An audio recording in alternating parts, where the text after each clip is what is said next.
नमस्कार मित्रों, मैं हूं नरेंद्र भल्ला।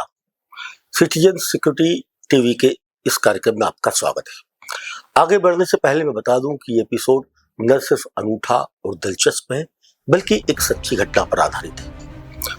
ऑपरेशन सिंदूर की चर्चा आजकल चौतरफा हो रही, जो होनी भी चाहिए। तो इसलिए कि हमारी सेनाओं ने अपने शौर्य, पराक्रम और साहस का प्रदर्शन पूरी दुनिया को कर दिखाया। लेकिन आप में से बहुत सारे लोग या शायद बहुत कम लोग जानते होंगे कि रिटायर्ड फौजियों को बीजेपी से आखिर इतनी मोहब्बत क्यों है और आखिर इसका राज क्या है। तो चलिए आज मैं आपको बताता हूं। याद कीजिए एक तारीख 25 दिसंबर 1997। ये वो तारीख थी जिसने बीजेपी की दशा, दिशा और तस्वीर, या यूं कहिए कि पूरी तकदीर ही बदल कर रख दी। इसका भरपूर फायदा उसे अगले दो चुनावों में मिला भी, 1998 और 1999 के लोकसभा चुनाव। लेकिन देश की राजनीति के इतिहास में इतना बड़ा बदलाव कौन लेकर आया था? वो बदलाव लाने वाले थे सिर्फ और सिर्फ एक शख्स, रिटायर्ड कैप्टन कुंवर विक्रम सिंह। 25 दिसंबर 1997 को सिर्फ अकेले इस शख्स के प्रयासों ने पूरी मेहनत, पूरी लगन से उस समय के तत्कालीन दिवंगत प्रधानमंत्री अटल बिहारी वाजपेयी जी को यह तोहफा दिया था। बीजेपी मुख्यालय में एक कार्यक्रम के जरिए सेना के 95 आला रैंक के रिटायर्ड अफसरों को उन्होंने बीजेपी का दामन थमवाया था। इनमें retired lieutenant general, major general और ब्रिगेडियर रैंक जैसे आला अफसर शामिल थे। बीजेपी ने इसका फायदा तो भरपूर लिया और आज भी वो ले रही है। यह अलग बात है कि कुंवर विक्रम सिंह आज बीजेपी की राजनीति और सत्ता की राजनीति के हाशिए पर है। तो चलिए आज हम उन्हीं की जुबानी जानते हैं कि उन्होंने 25 दिसंबर 1997 को वो मास्टर स्ट्रोक क्यों लगाया था। कैप्टन साहब, आपका इस कार्यक्रम में बहुत बहुत स्वागत है। मैं जानना चाहता हूं कि आपके मन में 28 साल पहले ये ख्याल आखिर क्यों आया कि सेना के इतने बड़े रैंक के रिटायर्ड अफसरों को बीजेपी से जोड़ा जाए? इसका मकसद क्या था? बालाजी, उसमें जो मेरे मन में उस वक्त जो बात आई थी वो इस बात पे आधारित थी कि किस ढंग से पार्टी का जनाधार बढ़ाया जाए। जी, कोई उस समय तक मैं 2 चुनाव बीजेपी से लड़ चुका था। कहां से लड़े थे आप? मैं होशियारपुर से लड़ा था और मेरा पहला चुनाव जो था वो सुश्री मायावती के केस हुआ, बीएसपी से वो थी जी। और दूसरा चुनाव मेरा श्री कांशीराम जी के साथ हुआ था, बीएसपी के जो होशियारपुर से थे, बीएसपी के संस्थापक जो संस्थापक थे, उनसे हुआ था। और शुरू में जो जात पात का जो मामला चला था, तिलक तराजू और तलवार, बिल्कुल, इनको मारो जूते चार, इसकी शुरुआत होशियारपुर से हुई थी।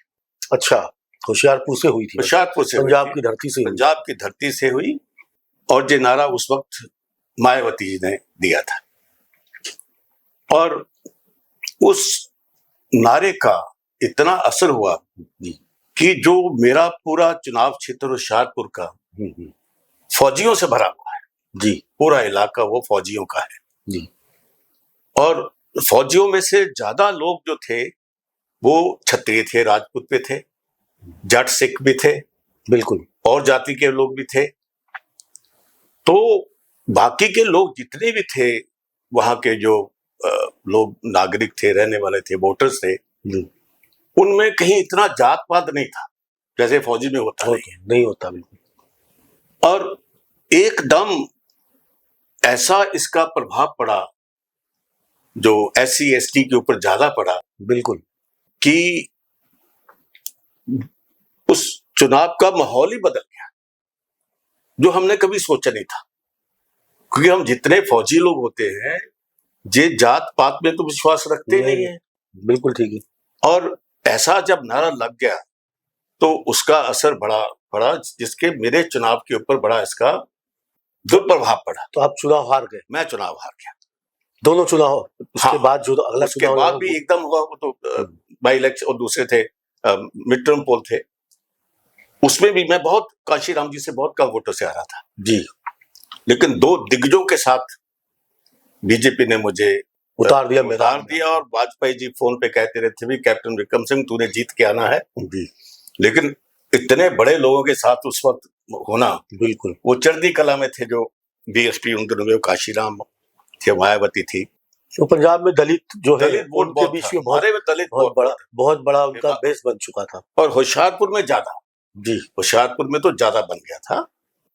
और बाद में तो भला जी वो जो द्वारा उसका उसकी पूरी जांच पड़ताल हुई और जिसको बोलते हैं कि चुनाव का विश्लेषण, जो डिलिमिटेशन हुआ, उसमें फिरोज जो होशियारपुर का मेरी कॉन्स्टिट्यूएंसी है वो रिजर्व कर दी गई। Okay okay. लेकिन जब ये बात तब जो रिजर्व होने से पहले मैंने अपने मन में काफी विश्लेषण, क्योंकि मैं राजनीति से तल्लक रखता था, मैं जनता पार्टी की यूथ विंग का प्रेसिडेंट भी रहा हूँ। बिल्कुल। और चंद्रशेखर जी के साथ भी काफी देर से रहा, लेकिन बीजेपी में आ गया था। मेरे अंकल बीजेपी से मेंबर पार्लियामेंट भी रहे थे वहीं से। तो जब मेरा अपना विश्लेषण हुआ, एक राजनीतिक विश्लेषण हुआ, तो मैंने सोचा भी ये जो पूरी, अगर आपने बीजेपी ने अपना आधार बढ़ाना है तो उसके अंदर कोई ना कोई ऐसी नई चीज आनी चाहिए जिससे इसका आधार बढ़े, लोकप्रियता बढ़े। तो तब आपके दिमाग में ख्याल आया कि सारे पुराने फौजियों क्यों ना इकट्ठा, रिटायर्ड फौजियों को इकट्ठा करें, जो कि जात पात से दूर हैं। ऐसे फौजी लोग जो देश भर में इसके साथ लगेंगे तो बीजेपी को बड़ा इसका फायदा होगा, कैंपेन में बहुत फायदा होगा। तो मैंने उसकी पूरी योजना बना के आडवाणी जी के साथ इसकी थोड़ी चर्चा की। लेकिन आपको लगा नहीं कि आप तो सिर्फ एक कैप्टन रैंक के ऑफिसर होकर रिटायर हुए और इतने बड़े बड़े रैंक के जनरलों को कैसे इकट्ठा किया? ये सबसे बड़ी बात है। उस समय भला जी कैसे बनाया कि आप एक राजनीतिक दल को ज्वाइन करें? आप, ऐसा है कि उस वक्त हमारी एक फेडरेशन बनी हुई थी, फेडरेशन ऑफ एक्स सर्विसमैन जी, वो उसका मैं अध्यक्ष था। Okay okay. फौज में चाहे रैंक मेरा छोटा था, लेकिन मैं जो फौज में जो एक सीनियरिटी होती है उसके हिसाब से मैं काफी लोगों से कैप्टन होते हुए बहुत मैं वो करते ऊंचा मानते। फौज में सबसे बड़ी बात है कि आपकी जो डेट ऑफ कमीशन है उसी से आपकी सीनियरिटी मानते हैं। जनरल हो सकता कि छोटे बाद में कमीशन मिला हो, लेकिन उससे पहले के कमीशन ऑफिसर जो होते हैं, जब वो अभी जनरल साहब को मिलते हैं तो जनरल साहब भी उनको सर कह के बुलाते हैं जी। ये ऐसी एक परंपरा है जो कि बहुत ही एक स्वस्थ परंपरा इसके लिए। तो फिर आडवाणी जी से क्या बात? तो मैंने उनको कहा कि ऐसे से मैं फेडरेशन का अध्यक्ष भी हूं, तो क्यों ना फौजियों को इसमें जोड़ा जाए। वो कहते कैसे करोगे? मैं कहा जी आप मुझे आज्ञा दीजिए। तो मैं उनको सारी बात करता हूँ। फौज के लोग तो किसी पॉलिटिकल पार्टी में जाते नहीं हैं। फौज की नौकरी के दिनों में अपनी उनकी मैस में आपस में कभी राजनीति की चर्चा करते नहीं है। ऐसी उनकी मानसिकता है, ऐसी उनकी ट्रेनिंग है, ऐसी उनकी सोच है। वो एक अपॉलिटिकल लोग हैं जी, उनका राजनीति से कोई ताल्लुकात नहीं। तो उन्होंने कहा भी ये लोग आ जाएंगे। मैं कही मैं कोशिश करता हूँ, प्रयास करता हूँ कि आ जाए तो बहुत बड़ी बात होगी। तो उन्होंने कहा करिए जी। तो मैंने उनको फिर जाके जब बताया कि मैं एक सब लोगों से बात हो गई है और वो लोग कोई 100-150 के करीब लोग ज्वाइन करना चाहते, तो बहुत हैरान हुए। आडवाणी जी अरे इतने लोग आ जाएंगे इसके अंदर। मैं कही मेरी बात हो गई है, तो आप कहें तो मैं ये कार्यक्रम बीजेपी के हेडक्वार्टर में करना चाहता हूँ। जी। तो कहते कर लीजिए आप, उसकी व्यवस्था करिए आप ही। तो मैंने अपने कुछ लोगों से मिलके वहां पे सारी उसकी व्यवस्था की। तो 25 दिसंबर की बात थी। 25 दिसंबर की बात थी। और उस वक्त जो मेरी अपनी सोच थी, क्योंकि मेरे सारे लोग जान पहचान के थे और उनको कहा गया कि आज जिए। लेकिन बात तो हो गई थी, लेकिन व्यक्तियों का मन कभी भी बदल सकता है जिन्होंने इतनी देर तक राजनीति की कभी बात ही ना की हो जी। और वो पार्टी ज्वाइन करना एक फौजी के लिए बहुत बड़ी बात होती है, सोच की, समझ की, भविष्य की बात होती है।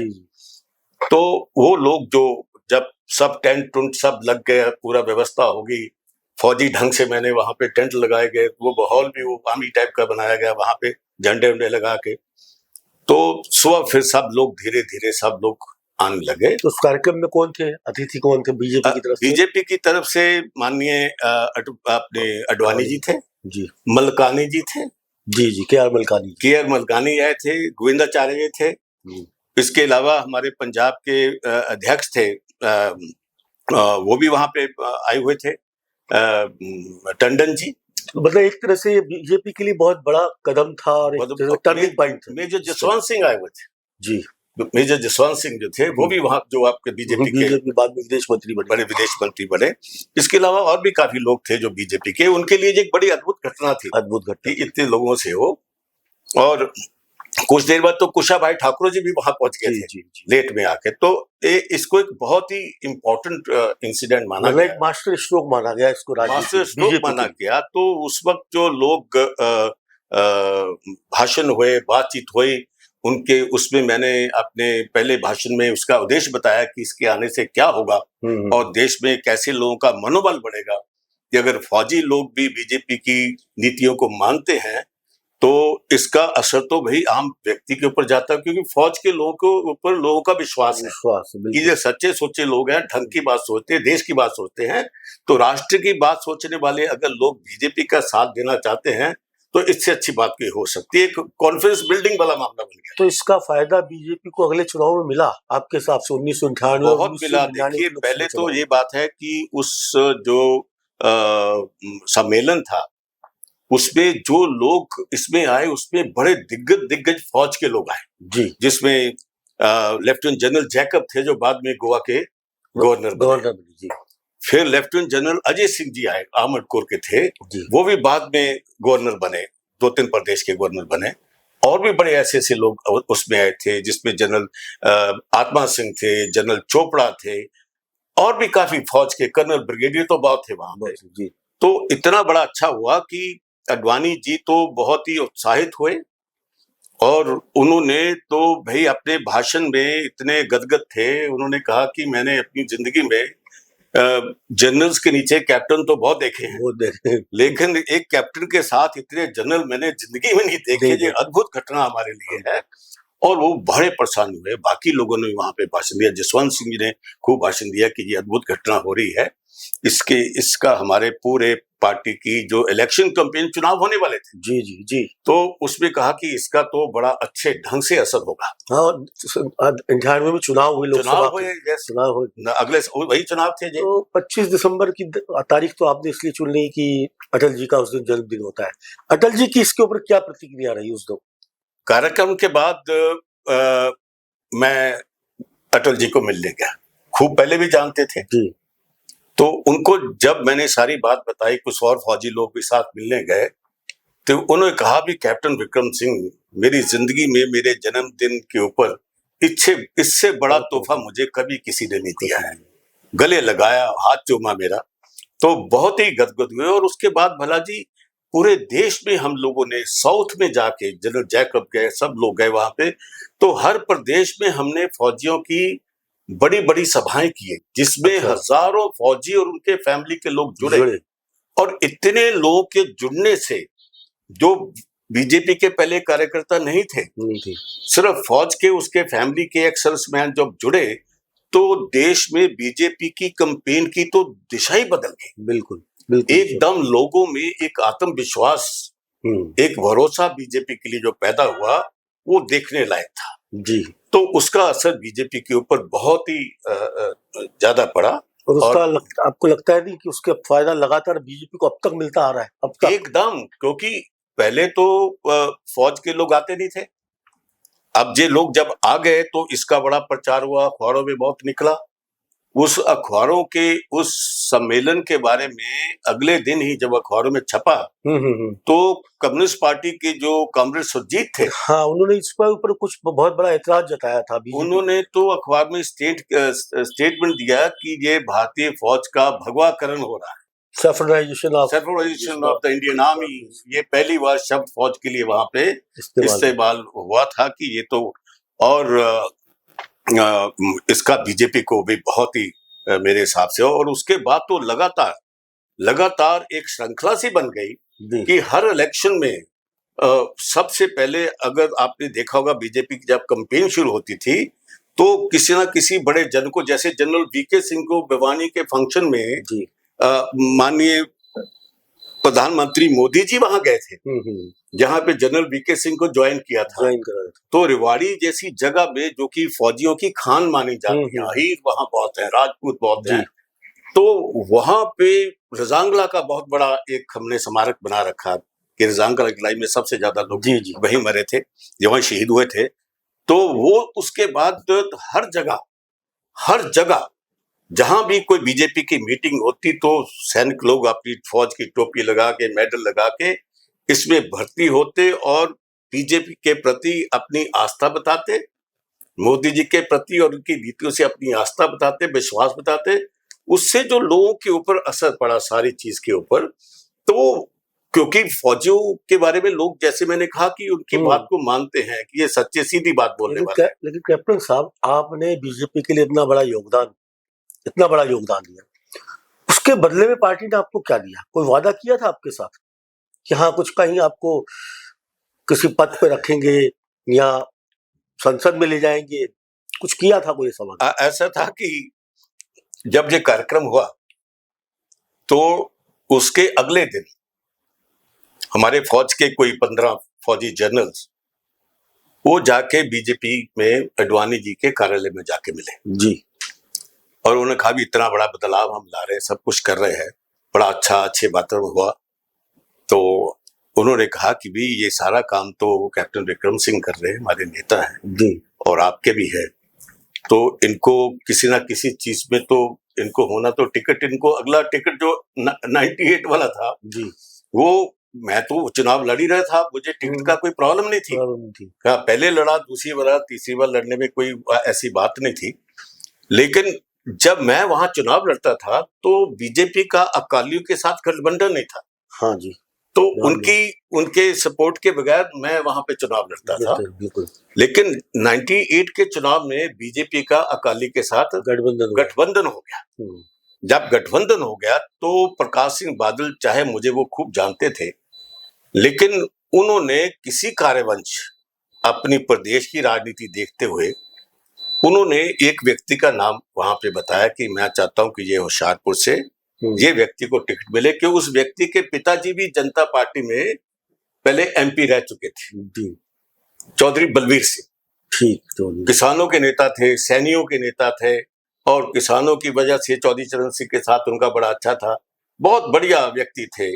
और लेकिन आपको शायद राज्यसभा में भेजने का, मैं वही बता रहा हूँ, जब ये बात हुई तो अडवाणी जी ने उनको बोला भी ऐसे है कि मैं बात तो अभी मैंने विक्रम सिंह से कही नहीं है, अब मुझे प्रकाश सिंह बादल जी ने कहा है कि मैं इस व्यक्ति को यहाँ से टिकट चाहता हूँ जो जीत जाए। तो अब कहते मैं उनकी बात नहीं टाल सकता, एक ही सीट उन्होंने मांगी थी पूरे पंजाब से। सीट तो कहते हमारे बीजेपी की थी जी, वहां से बीजेपी लड़ती आई है, लेकिन उसने बादल ने मान लिया और वो भी सैनी एक हिंदू व्यक्ति था। और अब वो जब बात मान ली उन्होंने तो हमारे लोगों ने बहुत कहा उसको भी, वो कहते नहीं जी, मेरा मन में कैप्टन के विक्रम सिंह के प्रति बड़ा सम्मान है, आदर है, बहुत बढ़िया व्यक्ति है, लेकिन अब मैं बादल साहब की बात नहीं टाल सकता हूं, तो मैं ऐसा करता हूं कि इनको हम किसी ना किसी ढंग से मैं राज्यसभा में लेके आऊंगा। आपको? मुझे। ये वादा किसने किया था? अडवाणी जी ने मुझे जी। जब ये बात हुई तो सब फौजी लोग आके मुझे मिले तो सब मुझे बधाई देने लगे, क्योंकि बीजेपी से अगर कोई ऐसा आश्वासन देता, बात करता, वो भी अडवाणी जी से ऐसा व्यक्ति, तो समझो कि आप राज्यसभा में पहुंच गए। तो फिर क्या कारण रहा कि आप नहीं जा पाए? कारण ये हो गया कि हम भी खुश हो गए थे, भी ठीक है 2 बार चुनाव लड़ चुके, इतना पैसा खर्च चुका है, अब बड़े आराम से राज्यसभा में जाएंगे, देश की सेवा करेंगे और फौजियों की सेवा करेंगे वहां। तो जब बिल्कुल राज्यसभा का चुनाव आ गया, पास आ गया, डिक्लेयर हो गया, तो उस वक्त क्या हुआ कि मुझे रज्जू भैया जी थे, आरएसएस के चीफ थे, संचालक थे, राजेंद्र सिंह जी रज्जू भैया कहते थे। तो उन्होंने मुझे वहां पे झंडे वाला बुलाया, जानते थे पहले, संघ मुख्यालय में मेरे साथ मेजर योगी रंजीत सिंह थे, जो बीजेपी से जनसंघ से कभी मेंबर पार्लियामेंट खरीलाबाद से थे। क्या बातचीत हुई फिर और आपकी? उन्होंने सारी बातचीत की, तो उन्होंने खाना खिलाया और वहां पे जाके उन्होंने कहा कि देखिए बेटा, मैं आपसे एक चीज मांगना चाहता हूँ। रज्जू भैया ने कहा? हाँ। मैं कही बताइए। मैंने कहा शायद कोई चंदा वंदा की बात हो और कोई बात हो सकती है, ऐसे तो कभी मांगने वाले, चंदा भी मांगने वाले नहीं है, पता नहीं क्या मांगेंगे मेरे से। तो उन्होंने कहा कि आपको प्रॉमिस किया गया था कि राज्यसभा देने का, अब मेरे लिए भी एक बड़ी मुश्किल पड़ गई है कि हमारे जो पंजाब के संघ चालक हैं वो लाला लाजपत राय जी थे। अच्छा। बड़े दिग्गज व्यक्ति थे, बड़े सज्जन व्यक्ति थे। उनकी वहां पे उनकी फैक्ट्री थी, वुलन फैक्ट्री थी लुधियाना में, जो क्षतिग्रस्त हो गई और उनको बहुत घाटा पड़ गया था। मतलब क्या हो गया? नुकसान आग भी लगी थी और भी घाटे पड़ गए काफी कुछ। और वही एक उनका इनकम का साधन भी था और संघ के लिए पूरा काम भी करते थे, बहुत वरिष्ठ संघ के नेता थे वो। तो उन्होंने कहा कि उनकी मैं भरपाई करना चाहता हूँ, वो बहुत ही डिस्टेबलाइज हो जाएंगे और उनको राज्यसभा में भेज देंगे तो हमें उसका बड़ा फायदा भी हो जाएगा। तो मैं चाहता हूँ कि ये सीट आप उसको दे दो। मैंने कही मुझे तो सीट अभी मिली नहीं है। अभी तो वो आप मुझे अभी तो सिर्फ आश्वासन दिया अभी बात ही हुई थी। और ये तो आप ही के पास, आप किसी मर्जी को दे दो, मुझे कोई नहीं होगा। तो कह नहीं, हम कहीं ना कहीं आपको एडजस्ट करेंगे। मैं कह देखिए, एडजस्ट वाली बात तो ठीक नहीं है, आपका आशीर्वाद काफी है।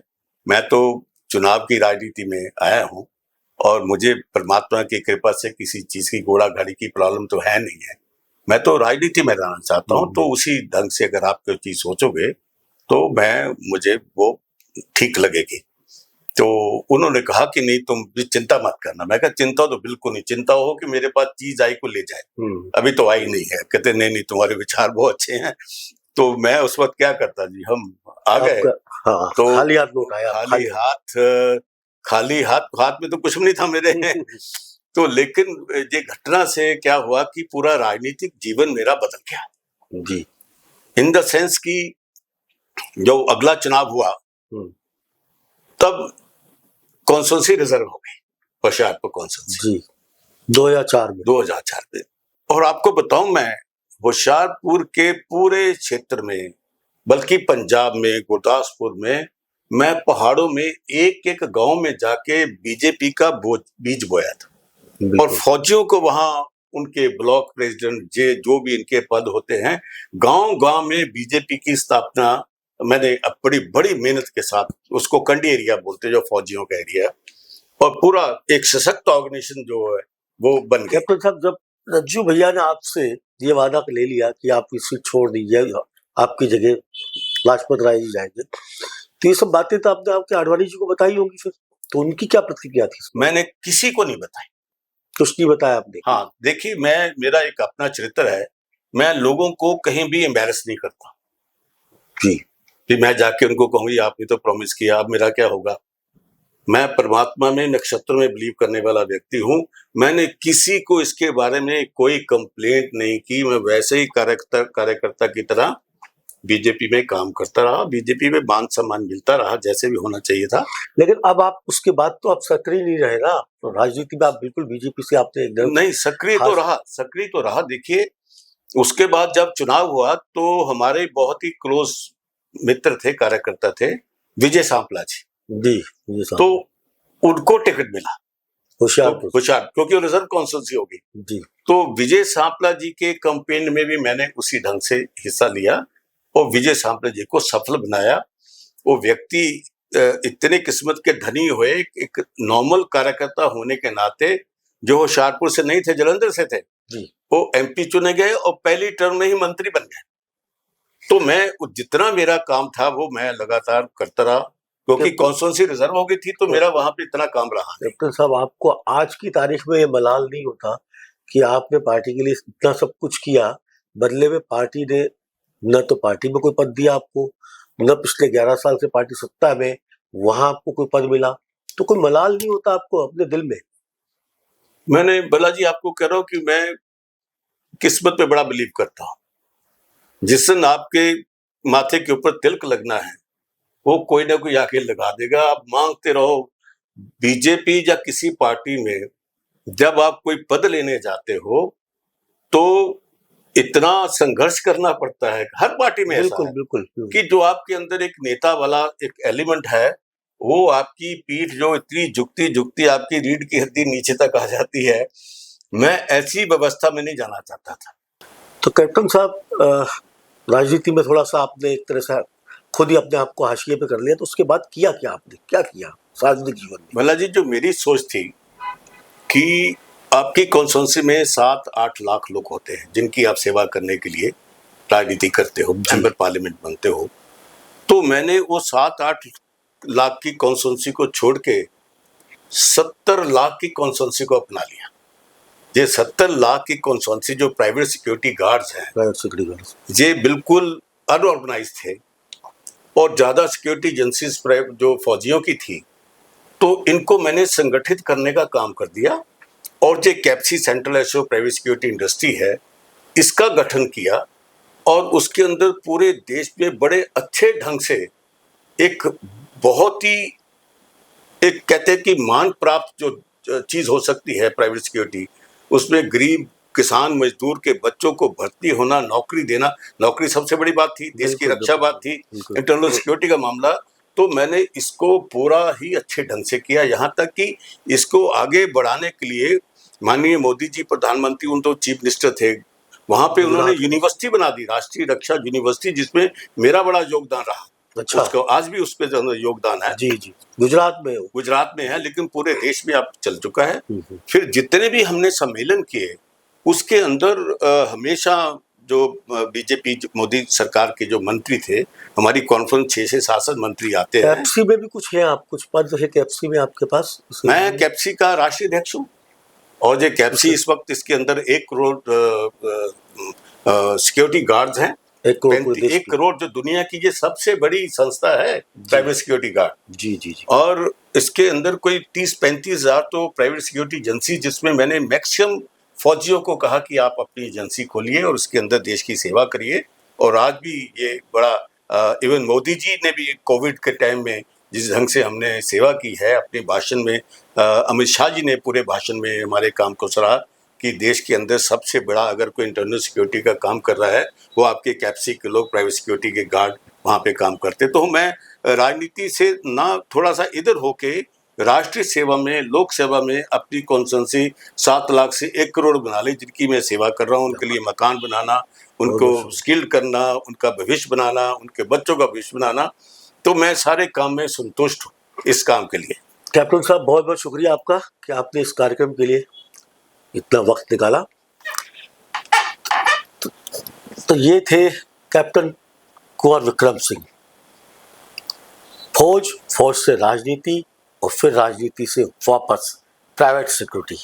आज प्राइवेट सिक्योरिटी का एक बहुत बड़ा, जिसे कहिए इतनी बड़ी चेन बना दी है उन्होंने देश भर में, कि कहीं ना कहीं वो सारे सिक्योरिटी गार्ड्स और उनके परिवार भी कहीं ना कहीं आखिर में बीजेपी की ही विचारधारा से जुड़े हुए हैं। नमस्कार दोस्तों, आपको एक प्रोग्राम कैसा लगा उस पर आप हमें कमेंट कीजिए, लाइक कीजिए और अपने मित्रों के बीच इसे शेयर कीजिए। धन्यवाद।